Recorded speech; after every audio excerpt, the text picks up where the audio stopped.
महल में जिन्नात और परिंदों का मुनज़्ज़म अंदाज में ताबेदारी के लिए मौजूद रहना, ये सब कुछ हैरानकुन था। ये कोई आम बादशाहों जैसा महल नहीं था। हज़रत सुलेमान अलैहिस्सलाम कुरान मजीद की उन अजीम शख्सियात में से हैं जिनकी ज़िंदगी में हुकूमत, तक़वा, अक़ल, ताकत और इबादत और वही एक साथ जमा हो गए।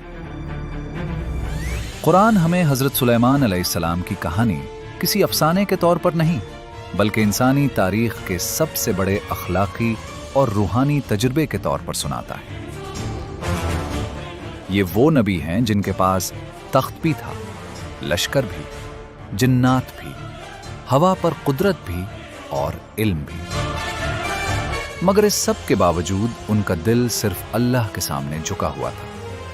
हज़रत सुलेमान अलैहिस्सलाम का ताल्लुक बनी इसराइल से था। आप हज़रत दाऊद अलैहिस्सलाम के फर्जंद थे।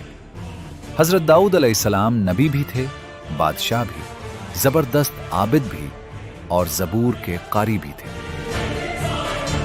अदल व इंसाफ, तौबा और ज़िक्र, तख्त व ताज, ये सब सुलेमान अलैहिस्सलाम ने घर के माहौल में देखा। इसीलिए इक़्तिदार का हज़रत सुलेमान अलैहिस्सलाम पर कोई मनफी असर न पड़ा। हज़रत सुलेमान अलैहिस्सलाम की हुकूमत का मरकज़ यरूशलेम था, यानी मौजूदा फ़लस्तीन, इसराइल और शाम और उर्दन के बाज़ इलाके। हज़रत सुलेमान अलैहिस्सलाम के ज़माने में शहरी ज़िंदगी तरक्की याफ्ता थी, फ़न तामीर उरूज पर था, तिजारत मुनज़्ज़म और रियासत मुस्तहकम थी। बल्कि बनी इसराइल की तारीख़ का सबसे सुनहरा दौर हज़रत दाऊद और सुलेमान अलैहिमुस्सलाम का था। हज़रत सुलेमान अलैहिस्सलाम को अल्लाह ने नबूवत और बादशाहत एक साथ अता की, जो तारीख़ में बेमिसाल है। उनका लश्कर इंसान, जिन्नात और परिंदों पर मुश्तमिल था। ये लश्कर बेहंगम नहीं, बल्कि एक मुनज़्ज़म लश्कर था। हर मखलूक अल्लाह के हुक्म से नबी के निज़ाम और हुक्म के ताबे थी। इसके साथ साथ अल्लाह ताला ने आप अलैहिस्सलाम को परिंदों की बोली का इल्म भी अता किया था और हवा भी आपके ताबे थी।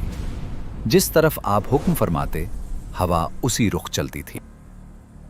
आप अलैहिस्सलाम हवा को हुक्म देते थे तो वो अपनी रफ्तार तेज कर देती थी, जिससे महीनों का सफ़र एक दिन में तय हो जाता था। ये कोई जादू नहीं था, बल्कि अल्लाह की कुदरत और नबी की अज़मत का मज़हर था। जिन्नात से भी हज़रत सुलेमान अलैहिस्सलाम बहुत सारी खिदमात लिया करते थे। तामीरात करवाना, इमारतें, किले, महल्लात बनवाना, बड़े बड़े पत्थर उठवाना, समंदर से पानी की तहसील और बहुत सारे हिफाजती उमूर भी उनके ज़िम्मे लगाए हुए थे। ख़ास तौर पर हैकल सुलेमानी में जिन्नात का अहम किरदार था। हज़रत सुलेमान अलैहिस्सलाम ने अपने दौर में बनी इसराइल की मरकज़ी इबादतगाह को मुस्तकिल और शानदार इमारत की शक्ल दी, जहां बनी इसराइल अपनी मजहबी रसूमात अदा करते थे, और बाद में इसी को हैकल सुलेमानी, बैतुल मुक़द्दस और मस्जिद अक़सा के नाम से याद किया गया। इससे क़ब्ल हज़रत दाऊद अलैहिस्सलाम ने भी इसी जगह इबादत का तामीर करने का इरादा किया था, मगर हज़रत सुलेमान अलैहिस्सलाम ने जिन्नात की मदद से इस इरादे को अमली जामा पहनाया। चूंकि हज़रत सुलेमान अलैहिस्सलाम जानवरों की बोली भी जानते थे, इसलिए एक मर्तबा जब हज़रत सुलेमान अलैहिस्सलाम का लश्कर वादी नमल, चूंटियों की वादी से गुजरा, तो एक चूंटी ने कहा, ऐ चूंटियों, अपने बिल में दाखिल हो जाओ, कहीं सुलेमान और उसका लश्कर तुम्हें कुचल न दे।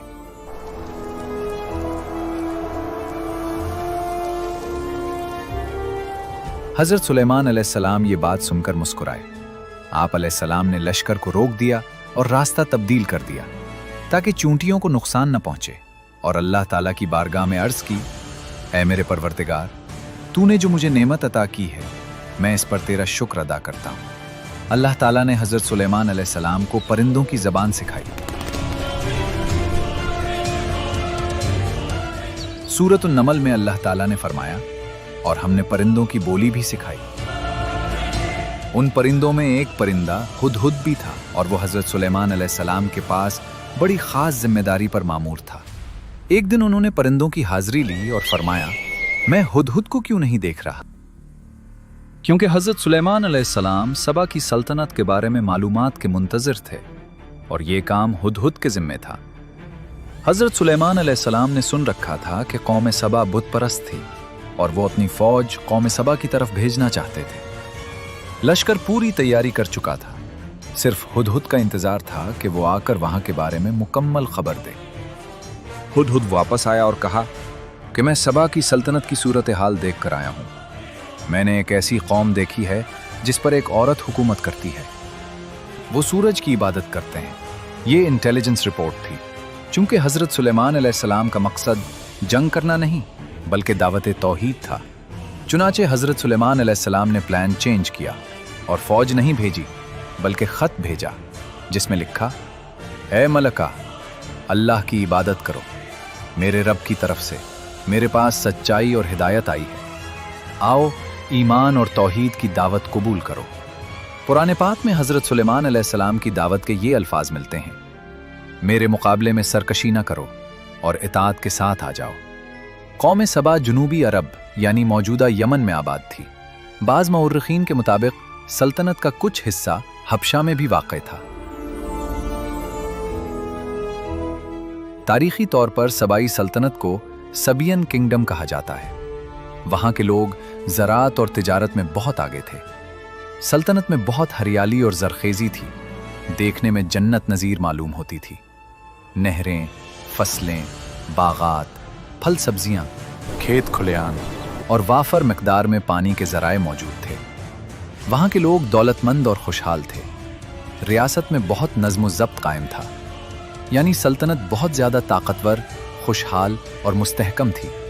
और वहाँ की हाकिम मलका बिल्कीस जज्बाती नहीं बल्कि समझदार थी। हज़रत सुलेमान अलैहिस्सलाम का ख़त पढ़ने के बाद पहले तो वो सोच में पड़ गई कि ये ख़त हकीकत में अल्लाह के नबी का है या किसी आम बादशाह का। फिर उसने अपने वज़ीरों से मशवरा किया। उन्होंने मशवरा दिया कि अगर ये बात सच निकली तो हमें एहतियात से काम लेना चाहिए और खैर इख्तियार करनी चाहिए। मलका बहुत अक्लमंद थी। गौर व फिक्र करने के बाद उसने फ़ैसला किया कि मैं ना सिर्फ हज़रत सुलेमान अलैहिस्सलाम की दावत को कबूल करूँगी बल्कि ख़ुद हज़रत सुलेमान अलैहिस्सलाम के पास तहाइफ लेकर जाऊँगी। उसके बाद मलका सबा ने एक बहुत बड़ा काफ़िला तैयार किया। साथ में हज़रत सुलेमान अलैहिस्सलाम की खिदमत में पेश करने के लिए तहाइफ भी लिए, जिसमें सोना, खुशबू, मसाले हजात और बहुत सारी कीमती चीज़ें थीं। ये उस ज़माने में बादशाहों के इकराम का तरीक़ा हुआ करता था। मलका सबा तैयारी करके हज़रत सुलेमान अलैहिस्सलाम की तरफ रवाना होती हैं। जब मलका सबा हज़रत सुलेमान अलैहिस्सलाम के महल में पहुंची तो उन्होंने ताकत, दौलत और हिकमत का मुशाहिदा किया। हज़रत सुलेमान अलैहिस्सलाम का शीशे का शानदार महल देखकर वो दंग रह गईं। महल के इंतज़ाम, महल की शान व शौकत, महल में जिन्नात और परिंदों का मुनज़्ज़म अंदाज में ताबेदारी के लिए मौजूद रहना, ये सब कुछ हैरानकुन था। ये कोई आम बादशाहों जैसा महल नहीं था, ना ही ऐशो इशरत की जगह थी, बल्कि हकीकत में हुकूमत का मरकज़, अदल का ऐवान और दावत व तौहीद की जगह थी। फिर उन्होंने हज़रत सुलेमान अलैहिस्सलाम को तहाइफ पेश किए। हज़रत सुलेमान अलैहिस्सलाम ने उनका एजाज़ और तकरीम फरमाई और हज़रत सुलेमान अलैहिस्सलाम ने उनको बुत परस्ती छोड़कर अल्लाह की इबादत की दावत दी, ईमान और तौहीद की तरफ बुलाया। आपकी दावत से मलका का दिल ईमान की तरफ मुतवज्जे हुआ, सच्चाई का एहसास हुआ और मलका ने दिल से हज़रत सुलेमान अलैहिस्सलाम की दावत को कबूल कर लिया। हज़रत सुलेमान अलैहिस्सलाम ने अपने वज़ीरों से कहा कि तुम में से कौन है जो मलका बिल्कीस का तख्त मुल्क सबा से फ़ौरन मेरे पास पेश कर दे। उन वज़रा में से एक जिन का नाम इफ़रीत था। उसने कहा, मैं वो तख्त आपके खड़े होने से पहले आपके सामने पेश कर सकता हूँ। हज़रत सुलेमान अलैहिस्सलाम को इतनी ताख़ीर भी गवारा ना थी, तो आप अलैहिस्सलाम के एक और वज़ीर ने, जो अल्लाह की किताब का आलिम था, उसने कहा कि मैं आपके पलक झपकने से पहले वो तख्त हाजिर कर देता हूँ। और आसिफ बिन बरखिया ने 900 मील दूर मलक सबा में रखा हुआ मलका का तख्त पलक झपकने से पहले हाजिर कर दिया।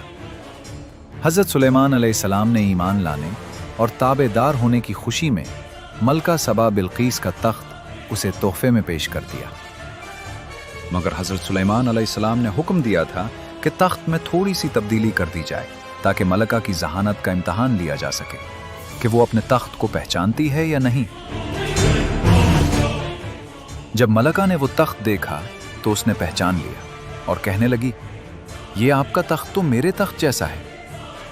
मलका का ये जवाब निहायत एहतराम और हिकमत पर मबनी था। हजरत सुलेमान अलैहिस्सलाम ने फरमाया, ये आप ही का तख्त है जो मैं आपको तोहफे में पेश कर रहा हूँ। गोया ये एक इशारा था कि अब से इस तख्त पर बैठकर अहकाम, निज़ाम और फैसले मुशरिकाना नहीं बल्कि खुदा के हुक्म के मुताबिक होंगे। मलका सबा बिल्कीस अपने ही तख्त को हजरत सुलेमान के दरबार में देखकर समझ गई कि ये सिर्फ दुनियावी बादशाहत नहीं है बल्कि ये बादशाहत रब्बानी ताकत के ज़ेर असर है। नाज़रीन, नमरूद और फिरौन को जब ताकत और इक़्तिदार मिला तो उन्होंने सरकशी इख्तियार की, मगर दाऊद अलैहिस्सलाम और सुलेमान अलैहिस्सलाम को जब ताकत और इक़्तिदार मिला तो उन्होंने फरमाबरदारी इख्तियार की। अल्लाह ताला ने तमाम मखलूक को हज़रत सुलेमान अलैहिस्सलाम के ताबे कर दिया, मगर हज़रत सुलेमान अलैहिस्सलाम ने खुद को अल्लाह ही के ताबे रखा। हज़रत सुलेमान अलैहिस्सलाम की कहानी से हमें ये सबक मिलता है कि आजिज़ी और इनकिसारी अच्छी बात है, मगर ताकत मिलने के बाद आजिज़ी और इनकिसारी इख्तियार करना बहुत बड़ी बात है। हज़रत सुलेमान अलैहिस्सलाम की ज़िंदगी से हमें ये भी सबक मिलता है कि उमूर सल्तनत और उमूर दीन किस तरह साथ साथ चल सकते हैं।